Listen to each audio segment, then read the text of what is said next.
Hello दोस्तों, कैसे हैं आप सब। उम्मीद है कि सब बढ़िया होंगे। वेल दोस्तों, आज के इस वीडियो में हम बात करेंगे एक ऐसे देश के बारे में जो कि क्षेत्रफल के हिसाब से बहुत ही छोटा है, लेकिन अमीरी में बहुत आगे है। ये देश दुनिया का सबसे क्या कहूँ दूसरा सबसे अमीर देश है। एक ऐसा देश जहाँ लोगों को काम कम और सैलरी ज्यादा मिलती है। यहाँ के लोग तीन भाषा के जानकार होते हैं।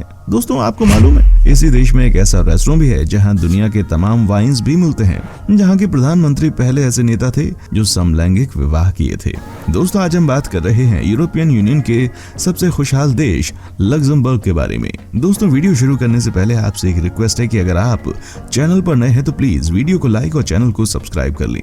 चलिए दोस्तों, तैयार हो जाइए कमाल की वीडियो को देखने के लिए। यह है यूरोप का सबसे अमीर देश लग्जमबर्ग। यहाँ की कैपिटल सिटी और यहाँ की सबसे बड़ी सिटी भी लग्जमबर्ग सिटी ही है। यूरोप के इतने बड़े देश की 3 ऑफिशियल लैंग्वेजेस हैं। ये तीनों लैंग्वेजेस लग्जमबर्गी, फ्रेंच और जर्मन हैं। यहाँ इन तीनों भाषाओं को बोला जाता है।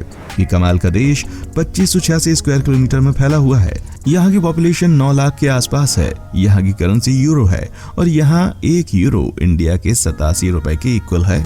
यहाँ सभी अमीर हैं, कोई गरीब नहीं है। ये अमीरों का देश कहलाता है। अमीरी के अलावा भी ये देश खूबसूरती के मामले में काफी आगे है।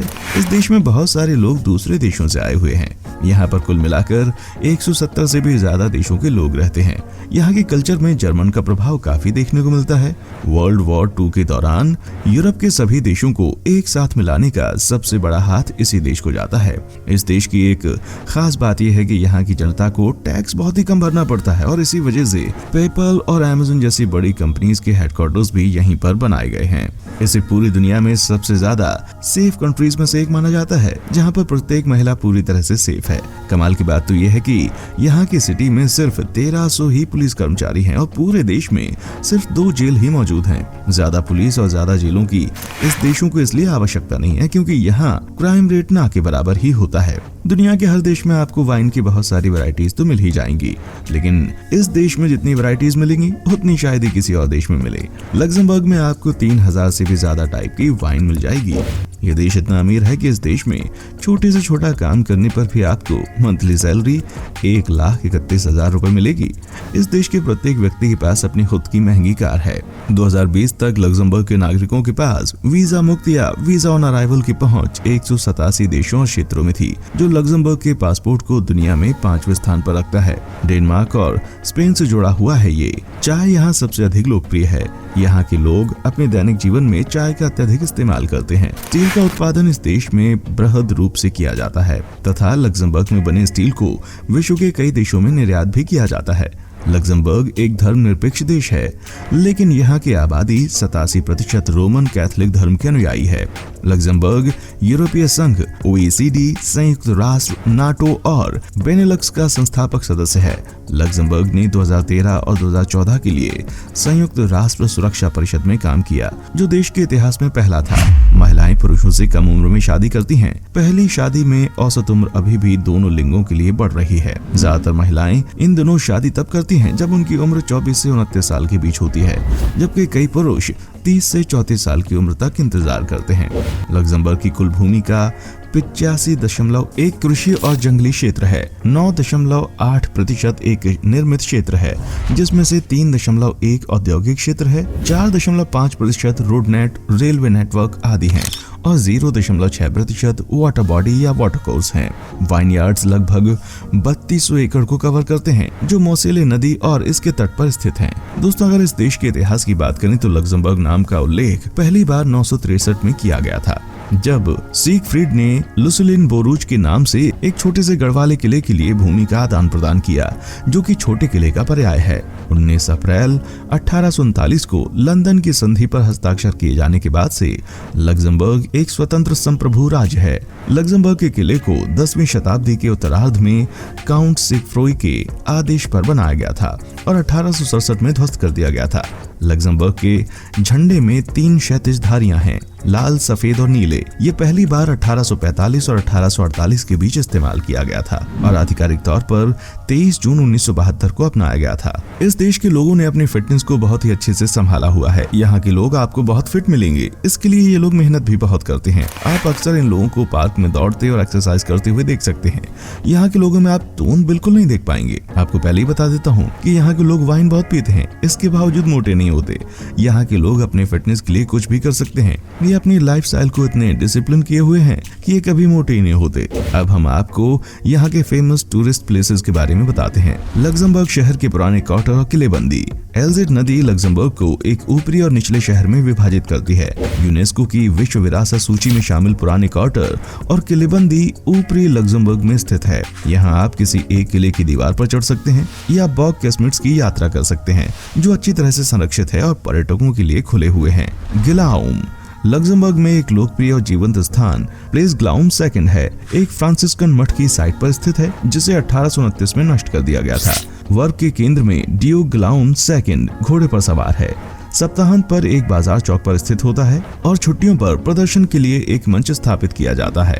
बर्ग कैसल लग्जमबर्ग ग्रैंड ड्यूक्स का मुख्य सक्रिय निवास कोलमार बर्ग कैसल बर्ग है। 19वीं शताब्दी में ये इमारत शासक राज्यपालों का निवास था, लेकिन द्वितीय विश्व युद्ध के अंत में महल को बहाल करना पड़ा। 1964 से बर्ग निवास फिर से लग्जमबर्ग के ग्रैंड ड्यूक का घर बन गया है। मोसेले नदी घाटी।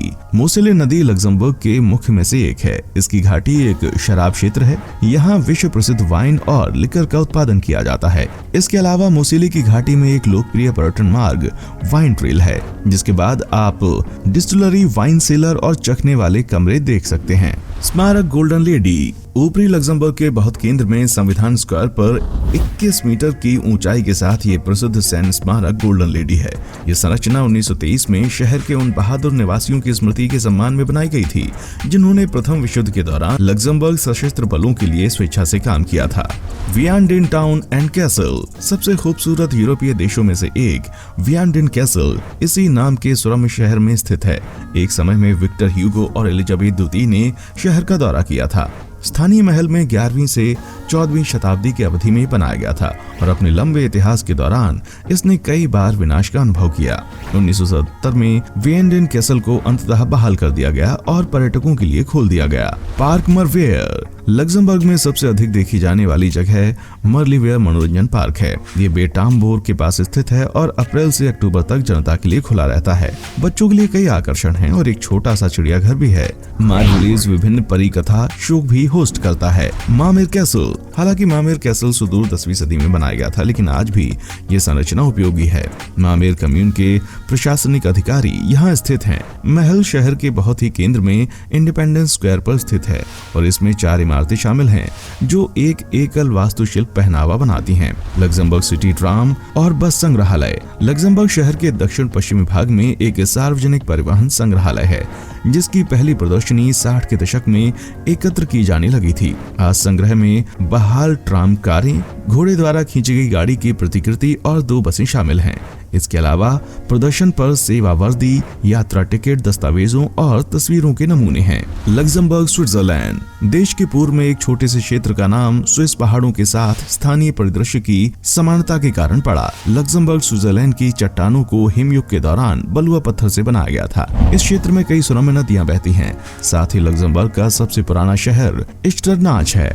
एडोल्फ ब्रिज देश के सबसे खूबसूरत पुलों में से एक और लग्जमबर्ग का राष्ट्रीय प्रतीक भी। यह संरचना, जिसका पहला पत्थर 1900 में ग्रैंड ल्यूक एडोल्फ द्वारा स्वयं रखा गया था, ऊपरी और निचले शहरों को जोड़ता है। शाम को एडोल्फ ब्रिज के वॉल्ट रोशनी से सजाए जाते हैं।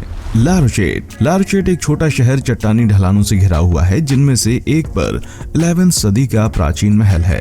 13वीं शताब्दी के बाद में लग्जमबर्ग के मानक वाहक वॉन फिल्प्स का एक बड़ा परिवार यहाँ रहता था। 1565 में ला रोचेट का महल भीषण आग में जल गया और लंबे समय तक इसमें कोई नहीं रहा। जीर्णोद्धार कार्य किए जाने के बाद महल को पर्यटकों के लिए खोल दिया गया।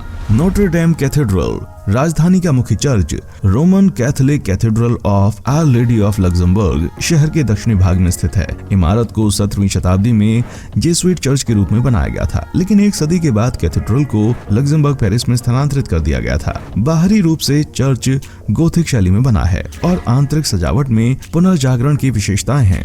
भगवान की मां की चमत्कारी लकड़ी की छवि जिसमें बच्चे यीशु गोद में हैं, यहाँ रखी गई है। वाल्फे डांगे गांव और महल, वॉल्फरडांगे शहर में इसी नाम का एक महल है जिसे 1824 में बनाया गया था। ग्रैंड ड्यूक विल्हेम ने इसे घोड़ों के प्रजनन के लिए एक स्टड फार्म के रूप में बनाया था और उनके बेटे विल्हेम सेकंड ने इमारत को शाही निवास में बदल दिया। अब ये महल लग्जमबर्ग विश्वविद्यालय के परिसरों में से एक है। वॉल्फरडांगे में महल के अलावा आप एक रोमन विला और एक भूमिगत जल नाली देख सकते हैं। तो दोस्तों, कैसा लगा हमारा आज का एपिसोड, हमें कमेंट करके बताइएगा। हमें आपके कमेंट्स का इंतजार रहेगा। दोस्तों, उम्मीद करता हूँ कि हमारा एपिसोड आपको पसंद आया होगा। दोस्तों, अगर आप हमारे चैनल पर नए हैं तो प्लीज चैनल को सब्सक्राइब जरूर करें, क्योंकि हम आपके लिए रोज इस तरह की वीडियोस बनाते रहते हैं। देखने के लिए शुक्रिया।